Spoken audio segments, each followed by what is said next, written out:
Fala aí pessoal, tudo certo com vocês? Bom, no vídeo de hoje eu venho novamente falar sobre o Nintendo Switch e, bom, hoje eu vou abordar um tema que muita gente tem se perguntado, né? Qual Nintendo Switch escolher em 2025? Principalmente com a chegada do Switch 2, né? Essa dúvida só aumentou, então eu vou tentar trazer um guia completo para tentar ajudar vocês a decidir qual modelo vale mais a pena adquirir esse ano. Bom, aqui em minhas mãos eu tenho o Nintendo Switch OLED, edição especial Scarlet Violet, e ele tá desbloqueado, pessoal, então pensa num Switch bonito e funcional, digamos assim, né? E bom, se você tem curiosidade de saber como é ter um Switch desbloqueado em 2025, tem um vídeo meu recentemente falando sobre isso, então o card vai estar aparecendo aqui em cima, é só clicar aí depois. Mas hoje a ideia é falar sobre as diferenças, né, entre cada Switch e ajudar vocês a escolherem o que melhor se encaixa para vocês. Vamos começar então pelo modelo mais básico, que é o Nintendo Switch Lite, que você encontra atualmente na faixa de R$1.300 a R$1.400.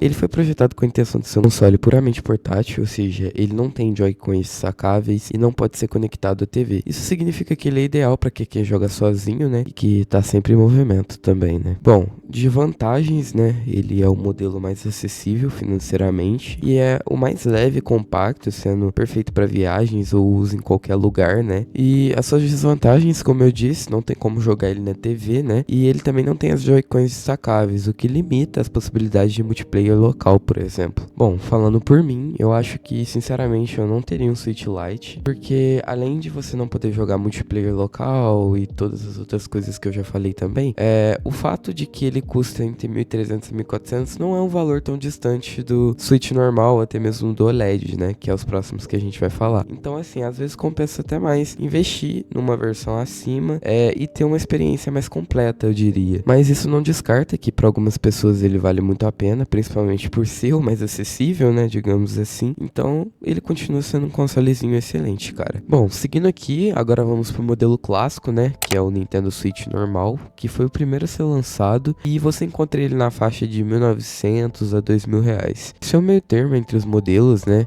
oferecendo tanto o modo portátil quanto a possibilidade de conectar a TV. E os seus benefícios são, né, as Joy-Cons destacáveis, permitindo multiplayer local. Ele pode ser usado em 3 modos, né, usando na TV, na forma portátil mesmo, ou até mesmo destacando as Joy-Cons e usando a base dele na mesa para jogar de longe, assim, com as Joy-Cons em suas mãos. Bom, as suas desvantagens eu diria que não são tão grandes, a não ser a bateria, porque a bateria é boa, mas ela não aguenta uma gameplay tão intensa, tipo várias horas de jogo, né? E o preço dele não tá tão distante do Switch OLED, o que pode não justificar a compra para quem busca algo mais premium, sabe? Bom, e a última versão que vamos falar é o Nintendo Switch OLED, né? Que é o mesmo que eu tô jogando aqui. E, bom, atualmente ele tá aí na faixa de R$2.300 a R$2.400. Nem eu disse, ele não tem uma diferença de preço tão grande para a versão normal, é cerca de R$300 a R$400. E na minha opinião, ele é o que mais compensa e eu vou explicar o porquê, né? Tendo aí seus benefícios como a tela OLED de 7 polegadas e ele conta com cores bem mais vivas e um contraste muito superior à versão normal.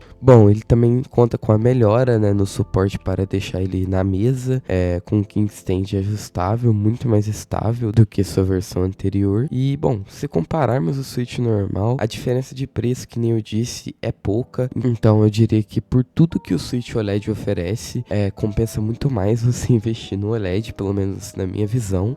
Eu, pelo menos, teria um Switch OLED, né? Porque, como eu disse no último vídeo, esse aqui não é meu. Inclusive, ele é do meu amigo Gabriel e deixou o Switch dele aqui um tempo comigo. Tempo esse que eu pude jogar, ver como é ter um Switch. Inclusive, eu quero ter um pra mim. E chegar à conclusão de que se eu for comprar um Switch realmente, eu irei pegar o OLED, que, assim, ele tem todos os benefícios e, pelo menos em comparação com o normal, ele não tem uma faixa de preço tão diferente assim, né? Já que a ideia do Nintendo Switch é ser um console portátil, eu diria que ter um Switch com uma tela OLED, né, vai te proporcionar uma experiência muito melhor no modo portátil. Então, assim, fica de vocês, mas essas daí foram as 3 opções de Switch, né? E agora, a pergunta que todo mundo faz, e o Switch 2?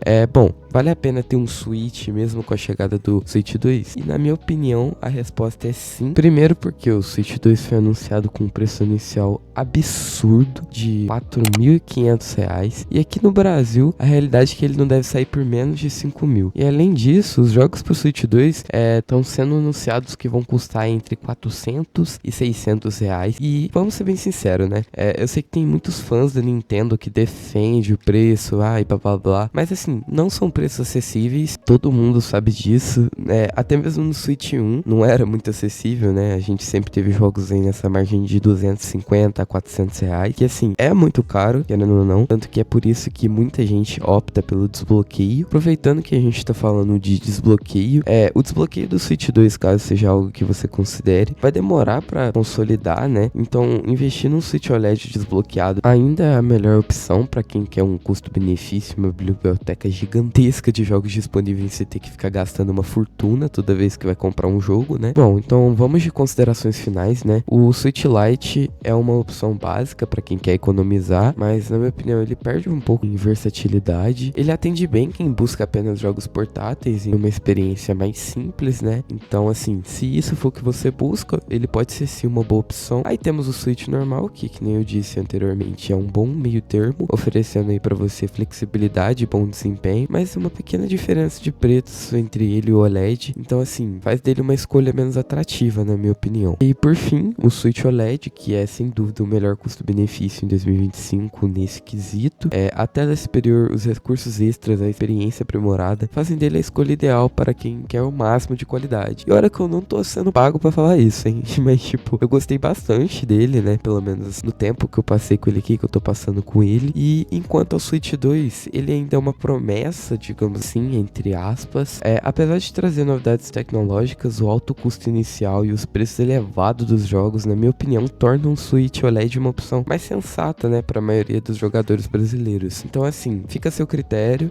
Esse aí foi um resumo, né? Agora uma dica rápida também, que se você pretende entrar no universo do Switch, pense também nos periféricos, nos jogos que mais te atraem. Um bom cartão SD, controles adicionais, podem fazer toda a diferença na sua experiência, né? Então a minha dica é que antes de decidir, considere que tipo de jogador que você é. Se você gosta de jogar sozinho, com amigos, ou mesmo à procura de um console para crianças, cada modelo tem algo a oferecer, né? Mas lembre-se que a melhor escolha é aquela que cabe no seu bolso e atende às suas necessidades, né? Então é isso aí, pessoal. Muito obrigado para quem assistiu até o final. Se você curtiu o vídeo, deixa aquele like para ajudar e se inscreve no canal caso queira ver mais vídeos meus. É isso aí, falou!